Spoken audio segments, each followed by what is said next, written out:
Good morning friends. आजच्या व्हिडिओमध्ये आपण पाहणार आहोत प्रोग्रामिंग सी मधलं व्हेरिएबल्स. व्हेरिएबल्स काय असतो? तर variable is a container. It is used to store the data. Variable काय असतो? हा कंटेनर असतो. म्हणजे एक जसं कंटेनरचं काम असतं त्याच्यामध्ये डेटा काय केला जातो? स्टोअर केला जातो. म्हणजे in short variable is nothing but container. It is used to store the data. आता त्याचा सिंटॅक्स आहे. Data type variable is equal to value. दोन टाइपचे सिंटॅक्स असतात, डिक्लेरेशन आणि इनिशियलायझेशन. डिक्लेरेशन म्हणजे काय? Data type variable name semicolon.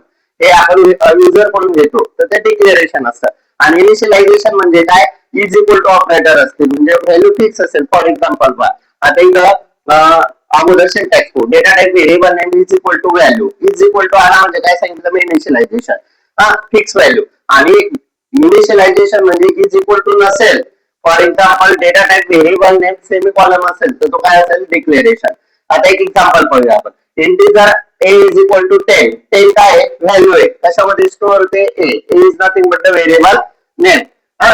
आणि जर मी इंटिजर a सेमीकॉलन घेतला तर तो काय असेल? डिक्लेरेशन असेल. आपल्याला a ची व्हॅल्यू माहिती का? नाहीये, तर ते डिक्लेरेशन आहे. आणि इनिशियलायझेशन म्हणजे एक व्हॅल्यू त्याच्यामध्ये आपण फिक्स केली जाते. Example integer a is equal to 10. Okay, declaration आणि इनिशियलायझेशनचा डिफरन्स समजला असेल. आता आपण पाहूया नेक्स्ट. याचे काही रूल्स असतात. Rules for variable. व्हेरिएबलचा पहिला रूल आहे मस्ट स्टार्ट विथ लेटर और अंडरस्कोर. ते स्टार्ट केलं जातं अंडरस्कोर साइनने किंवा लेटरने. सेकंड आहे can not start with number. तो नेहमी नंबर पासून स्टार्ट होत नाही, लक्षात ठेवा. व्हेरिएबल हा अंडरस्कोर किंवा लेटरने स्टार्ट होतो. Can not start with number. Number पासून तो स्टार्ट होत नाही. No space allowed. याच्यामध्ये स्पेस अलाउड नसतो. त्याच्यानंतर कॅन नॉट यूज कीवर्ड. याच्यामध्ये आपण कीवर्ड यूज करत नाही. आणि लास्ट एक रूल्स व्हेरिएबल नेम आर केस सेन्सिटिव्ह. व्हेरिएबल नेम जो असतो तो केस सेन्सिटिव्ह असतो. केस सेन्सिटिव्ह म्हणजे इन शॉर्ट कॅपिटल ए जर तुम्ही यूज केला आणि पुन्हा जर स्मॉल ए यूज केला तर तसं चालत नाही. एक तर पूर्ण कॅपिटल ए किंवा कॅपिटल किंवा स्मॉल लेटर किंवा capital letter.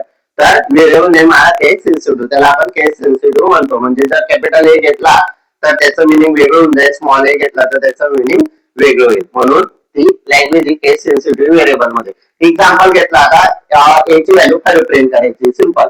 At introduce int main एवढे program start with main function then int a is equal to 5. इथं पहा काय केलं आपण?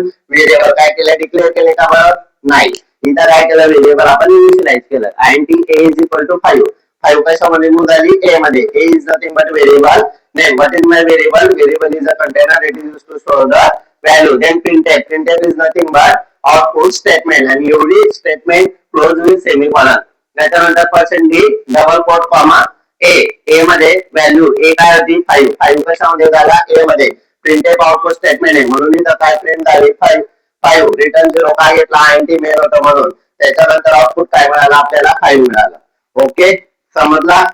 व्हेरिएबल म्हणजे काय? डिक्लेरेशन, इनिशियलायझेशन, एक्झाम्पल पाहिलं आपण आणि त्याचे काही रूल्स पाहिले. तर नेक्स्ट व्हिडिओ मध्ये आपण पुढचा टॉपिक कव्हर करणार आहोत. हा जर तुम्हाला व्हेरिएबल समजला असेल तर चॅनलला लाईक, शेअर आणि सबस्क्राईब करा. आणि या डिस्क्रिप्शन बॉक्स मध्ये मी एक व्हॉट्सअपची लिंक टाकलेली, त्या लिंक मध्ये जाऊन जॉईन व्हा जेणेकरून तुम्हाला प्रॉपर नोट्स मिळेल. थँक्यू, धन्यवाद.